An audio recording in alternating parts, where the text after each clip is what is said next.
We are Heather and Paul Christie. And for over 12 years, we've worked with executives and entrepreneurs to accelerate change in every aspect of their business. Because we are in the fastest paced business environment that anyone has ever seen before. So join us for the Evolve to Win show. Good morning. Good morning. Welcome to the Evolve to Win show with Heather and Paul Christie. And today we're talking about the fact that your open door policy is a productivity nightmare. What? It is? Do you have an open door policy? I do, unfortunately, here in our office, I do have an open door policy, and it is very, very non-productive. Yeah. Well, so yours is probably not as bad as some others, but Yeah. Okay. So in over 12 years, actually, we're coming up on 13 years in business as of March 17th, St. Patrick's Day. So over 13, almost 13 years in business. And what we can tell you from working with entrepreneurs and executives, typically this open door policy productivity nightmare is happening at the ranks of supervisor and manager. Mm-hmm. Usually when you get to the level of senior leader and or CEO, that's not an issue anymore because they've had the right kind of training on productivity. But I think what happens is that this policy is just completely misconstrued. Why is that?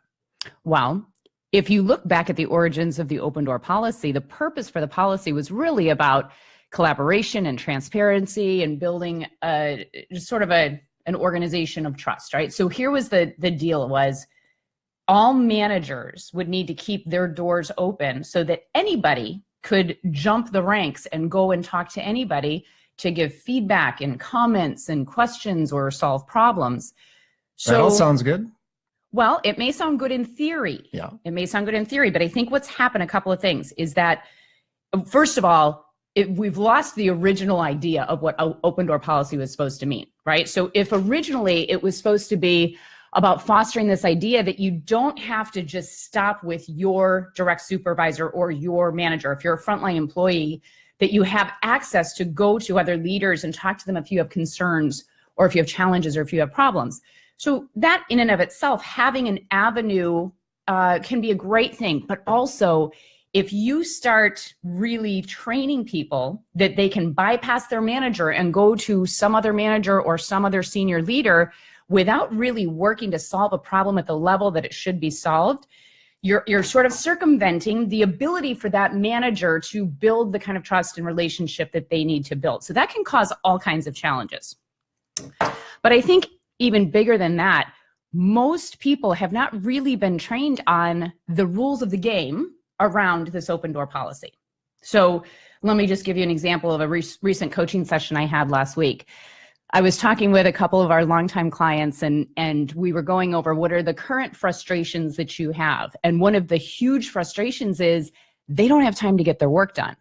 And for those of you listening who are in a leadership position and you relate to that, let us know if you relate to that, because what we're finding more and more is that there are, first of all, way more meetings these days. For whatever reason, There's been an acceleration of meetings, probably because business is moving and changing so quickly. So there have been more meetings scheduled, but isn't that the biggest complaint? I mean, one of the biggest complaints in the workplace always seems to be, and the running joke is, I'm having a meeting for my meetings, right? It's all about planning for the next meeting. And people are in so many meetings that they're not getting anything done. Well, so this becomes even more of a reason, yes, that has become one of the top complaints. And it becomes more of a reason why this open door policy should really be examined, because it is a productivity nightmare. It is such a time waster if you let it be. So if you have a calendar that's already filled up, and then your theory of this open door policy is my door is always open and anyone can come in at any time and can interrupt me for any reason, you're basically requesting unscheduled interruptions. Right? So what does that do? What does that do for your ability to get your work done? Answer, you're not going to get your work done. So what I have heard from some of our clients is they're coming in early, they're staying late, or they're coming in on weekends or doing work from home on weekends to be able to get through what they need to get through, which is, their responsibilities in their job. So, well, not only that, but I mean, there are so many just other distractions that we have in the workplace. I mean, I know even in our office, there are so many things. If it's just not hopping on the internet, checking Facebook real fast or what, I mean, everybody does Checking it. Facebook every once in a while, right? Yeah, for business, of course. Well, sure, but we've got all the digital distractions. There's no question about that. Yeah. But then imagine that you've got this open door where anybody I and everybody is imagine. invited to come in at any time for any reason. So you see, like that in and of itself is the problem, is that if people believe that they can come in anytime for any reason. But remember, it's not only just people walking in the open door. That also means pick up the phone. Yeah, but I don't think people pick up the phone that much anymore. Well, no, I mean, somebody's in the office and they just pick up their phone instead of just walking over there and having a conversation. You can just pick it up and ask a question too, right? Mm-hmm. So people become dependent on the managers or their bosses, right? For every little thing. Yeah. And it starts to spiral and build into this huge rolling momentum ball that is of everybody starts to be dependent on whatever decision needs to be made, the little tiny ones, right? Yeah. So you're fostering this idea of dependency. You need me to answer your questions. You need me to help solve your problems. As a manager, it's one of the worst ways to position your employee. I mean, obviously, as a leader, our role truly is to develop those around us, those who work with and for us. And so if every time somebody comes to me with a problem, I have the solution, what have I trained them to do? To come back and ask another time. Yeah, like you need to come to me because I need to solve your problem because you can't do it on your own. Yeah. Which I just want you to think about this. But now, some people, here's the thing. There are, believe it or not, there are managers, supervisors, bosses out there that create that. Mm-hmm. And then foster it. And then when the questions are asked, then they complain that people are bothering them. They can't get their things done. It's right? a huge source of frustration. But I think what most younger leaders don't understand is that they've created this monster, right? And that, and I know already what you're thinking, and I know what the arguments are about why we have to keep this open door policy. First, it's our organization's policy. We have that as a culture. It's who we are as our organization. And I would challenge that. I would challenge that there's a good chance that if you don't have really specific rules of the game about how and when people approach you with this whole concept of you can come talk to me about anything, if you're not actually taking time out, blocking time to do your work where you are uninterrupted, if you're not taking those bits of time, 30 minutes here and there, you're never going to get your work done. I looked up the most recent statistics because I've heard a lot of different numbers, but one of the most recent studies on how long does it take us to get back into focus after we've been distracted comes from a professor out of the University of California. She says 25 minutes, that it takes a full 25 minutes. So if well, that's 25 minutes to get started. Yeah. And then to really get going and become productive is another thing, right? That's right. So it's just 25 minutes to get back into that zone. So if you come to my door and I happen to be in the zone working on a project that's important for the organization, for my responsibilities, and you pop in and what is the thing you always hear? Hey, you got a second? Yeah. You got a minute? And if you just drop everything in that moment, even if it is just a second or just a minute, you've now lost 25 minutes. That's what the statistics show us. So if you think about that, what is that costing you? Let's just talk about what the impact of that is. Well, okay. The impact. The impact of that is obviously you're not getting nearly as much done. The productivity has dropped off. Mm-hmm. You've created this codependency of employees and direct reports to come to you for every little thing. Your frustration, you have a higher level of stress, you're working longer hours, you're complaining more about your job, it just compounds. And it's huge. And you think about it even goes, I think the impact goes much further than even the workplace. I mean, there are major issues that you've already discussed in the workplace, but think about how much that impact is even brought home. Or like not brought home because you're still working, because you're staying too late, because you can't get your work done. So I think that, until people really start to get used to this impact or like get in tune with the impact on them, they're not going to make a change, right? You've got to really see what it's costing you. But the argument that people have The argument that people are going to make on this is they say, well, this open door policy, this is our company's policy, and I don't ever want to appear to my employees that I'm inaccessible.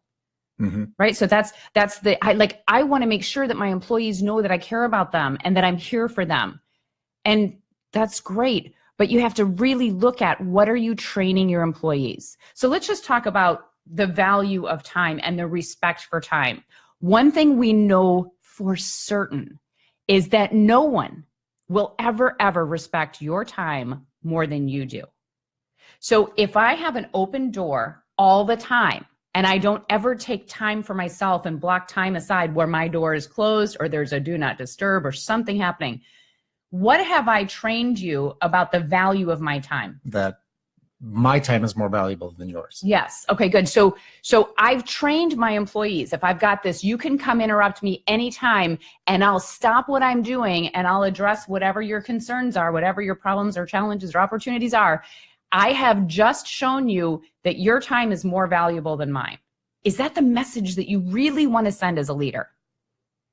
I don't know. It just depends. I mean, I do think that there are leaders that are dependent on people. They like and they hate the fact that they've created this monster. They feel like they have to give this as a benefit to they have to have that open door policy because they maybe want to be liked. They may do it for retention. They may do it, but they are wasting more time. And here's the problem with that is, if you're training your employees to do that, and then you eventually move somebody up into a leadership position, guess what they're going to do? The exact same thing, right? So that's why I say, as a leader, do you really want to train your team that their time is more important than yours? I believe very strongly that the answer is no, that your time's not more important than mine. My time is also important. And I'm not saying it's more important, but what I want to train as a leader is I respect your time and I want you to respect my time.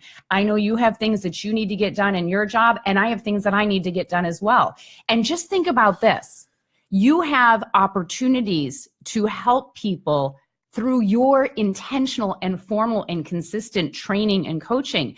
And most people do not have that set up and scheduled. Why? They have no time. Why? Because they're constantly interrupted and they can't get their job done.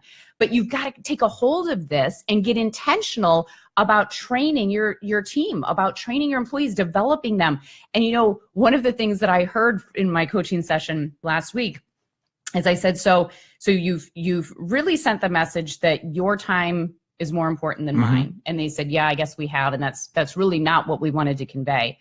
But that I said, so I want you to just reflect and look at all of the people who come to you. Are they coming to you with real issues, problems that really need your attention? Or do you have sometimes people coming to you that is just a complete waste of your time? They shouldn't be coming to you. And they said, oh my gosh, well, there are some employees who are really good and they only ever come to me with a real concern or issue. Right. And so it's very infrequent. But I have some employees who are the worst offenders and they're coming to me all the time and they're taking up my time and they're talking about nonsense and it's just driving me crazy.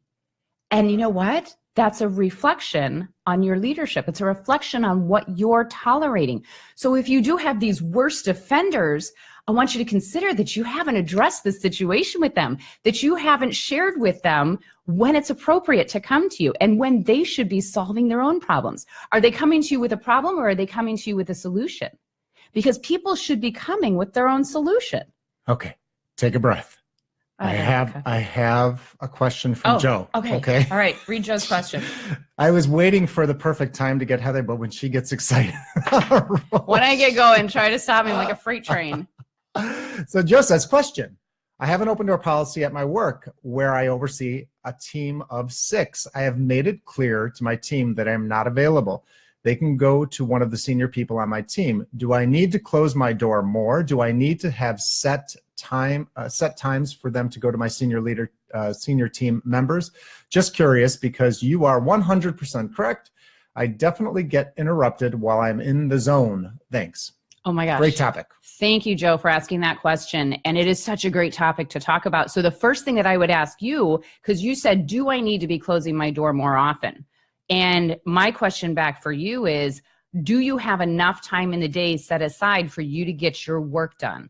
And if your answer is no, then you probably need to close your door more often, right? And when you set that focus time, it's also really important when you set that time where you can't be disturbed, that it's not just time to go over emails or time to do whatever sort of daily operational stuff that's kind of a time waster in and of itself, still like answering other people's priorities, but that in those times that you're blocking, you're focused solely, you're focused solely on your most important item that you need to get checked off your list in that day, right?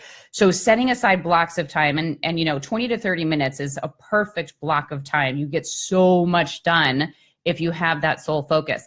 I love, Joe, that you've already instructed your team. So you've done the positioning, and this is really like the next level of this conversation, but you've done the positioning that you need some time to yourself to get your work done. And by the way, there's not only nothing wrong with doing that kind of positioning, it's the right way to position. You tell your team, I have responsibilities in my role as well. And so there are going to be times during the day where I'm not accessible. And by the way, you define for them what would be a reason to interrupt you during that do not disturb time, right? Because I know there are some people out there right now who are thinking, oh, you don't understand my role. I have to always be there. We could have a client emergency.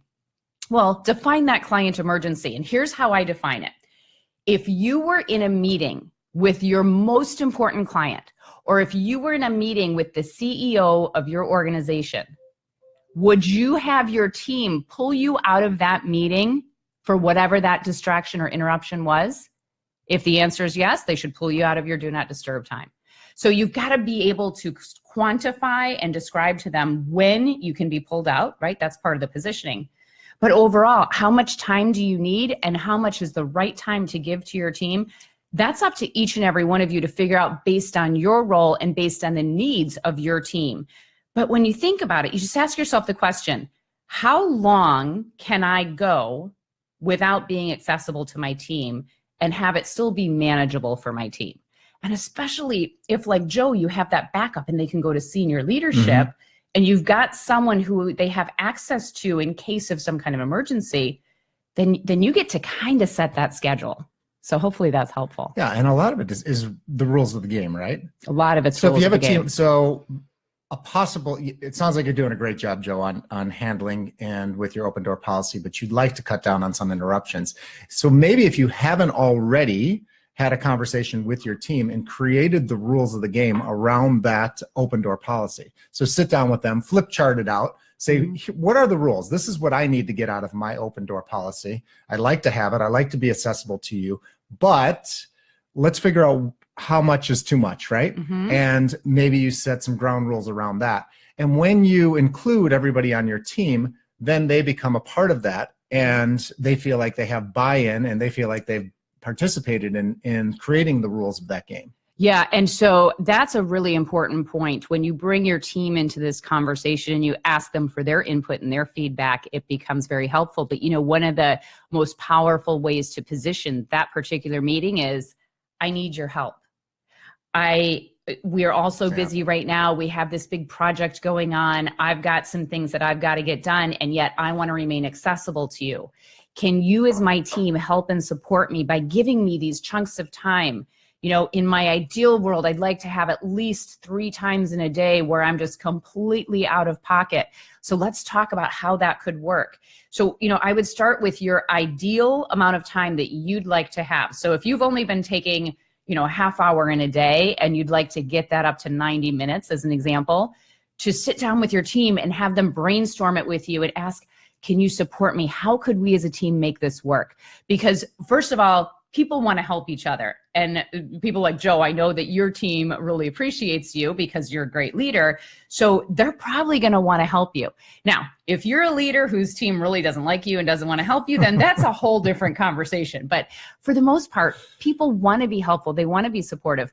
And by the way, as a leader, I want to support you in making sure that you have time set aside so that you can get things done, uninterrupted time.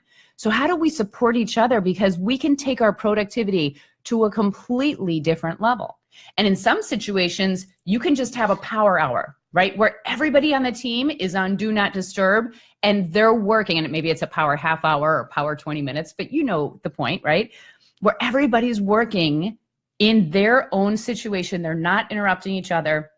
And it's just that focused time. Mhm. So you get to kind of, have a little fun with this. Trust me, it is fun, because if you think about this, if we could save you from one unsolicited interruption in a day, that means we've just saved you at least 25 minutes of productivity. So think about that. Yeah, and how many times in a day? And one of the other frustrations with having the open door policy is that, it sounds all good, like you're going to get people that are coming in and speaking to you about particular things that are happening at work. Mm-hmm.